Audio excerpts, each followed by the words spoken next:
Hey everybody, so as you can see, our house is still standing.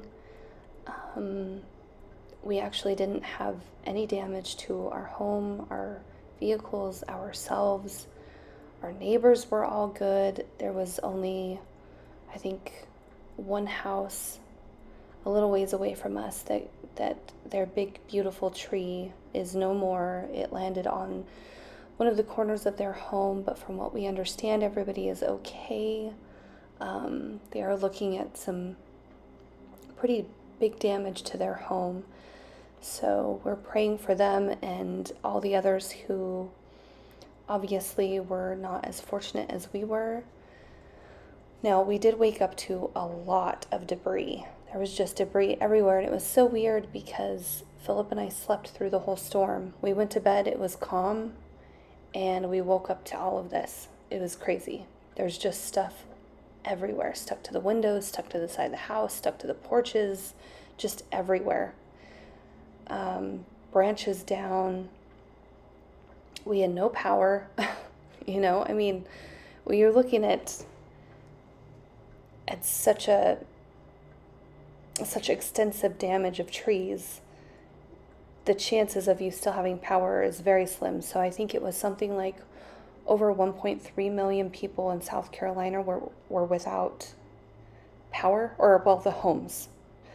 There was probably a lot more people in each one of those areas, but yeah, 1.3 million, I guess, homes without power, which is crazy. But then if you saw how many trees fell and they just uprooted, like roots and all, sticking up out of the ground, then it would make sense to you why we had no power, because really we didn't get, at least our area didn't get the flooding. I know Greenville did, but they're not that far from like Asheville, where there has been a lot of damage, where there are still people missing, and we're keeping them in our prayers because, as you can see, like whenever I woke up, the wind was still going, there was still some rain,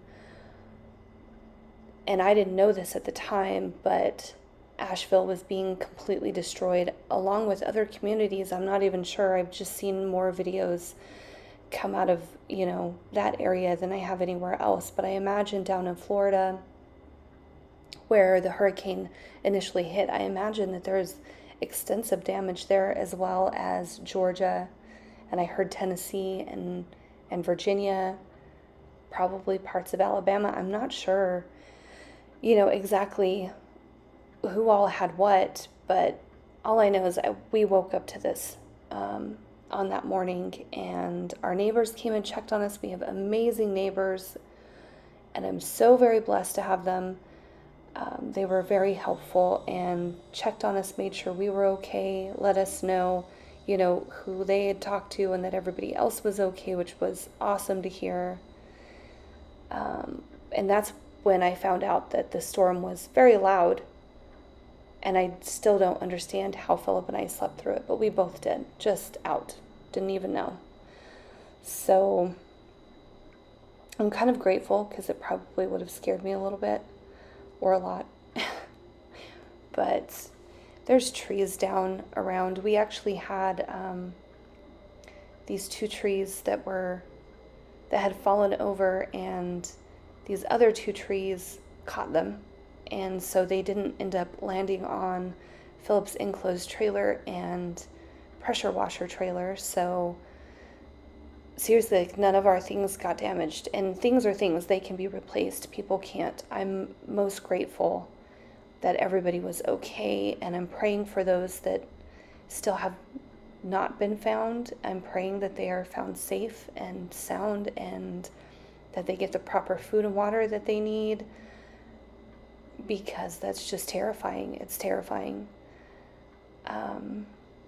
I hope you will all join me in those prayers, that they are found safe and healthy, and that we can just get them the proper help that they need at this point. We went through and we kind of looked around to see what all we were dealing with, and then we realized that there were reports that we might be getting more storms and that there was a possible chance of another hurricane at some point. And we're not sure at that point, where it's going to hit or any of those things. But it turns out, as I'm filming this voiceover today on Tuesday, that apparently there's a Hurricane Milton, I think is what it's called, that's fixing to hit Florida. So my prayers are with Florida, because this will be the second hurricane within 2 weeks.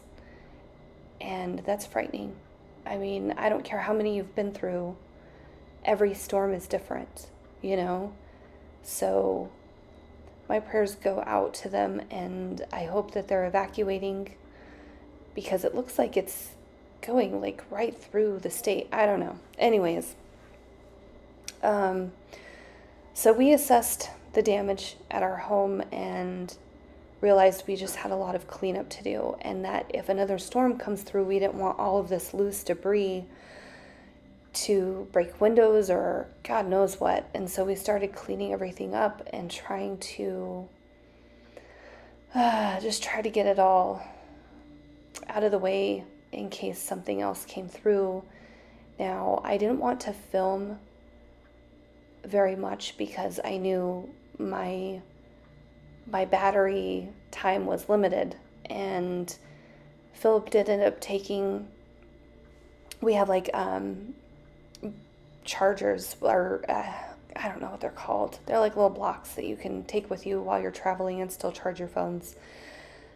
We have 2 of those, and so he took them with him to work and recharged them so we could charge our phones and our Nebo batteries or flashlights, so that way we could use flashlights. We also had candles for when it was dark, and also charging in the car. But then you don't want to run the car very often because you don't know how, are you going to get fuel? Like, we didn't know how all the roads were, so we were just trying to be, we weren't trying to make it to where we couldn't get a hold of people, like if we needed help. So we're trying not to use very much battery on our phones, just so that way we could continue to have the access to emergency if we needed them. And plus, family and friends, it's important to stay in touch with people.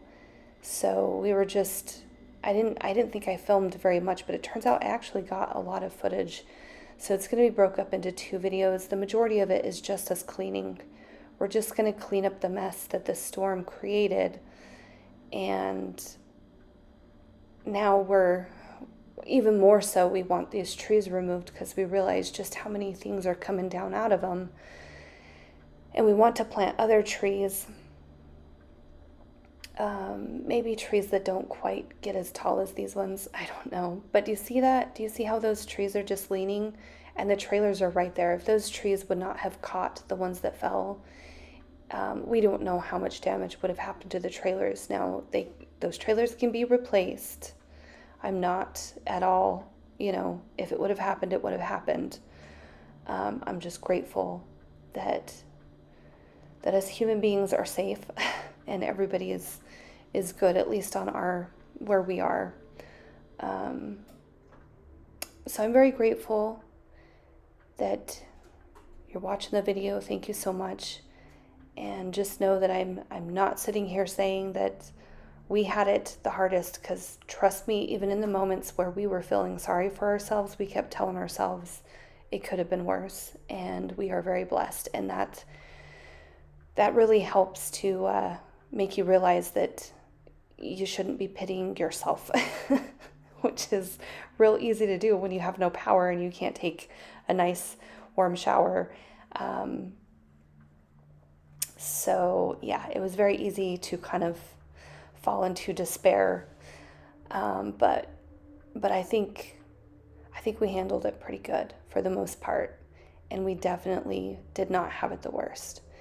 So please enjoy the rest of this video. I mean, it's not like it's exciting. It was full of a lot of sorrow because, over the next few days, we just started getting all these reports of all the people missing and all the destruction that did happen not very far from us, and it's frightening. We went through Asheville while we were moving here, and it was a beautiful town, and I'm not sure exactly how much of it is left, but it's very, very sad.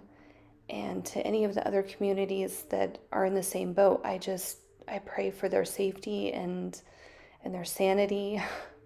And I just pray that they get the water and the food that they need, and for the people who are lost to be found, and to be found safe and healthy. So thank you so much for watching. I appreciate you, and we'll see you in the next one.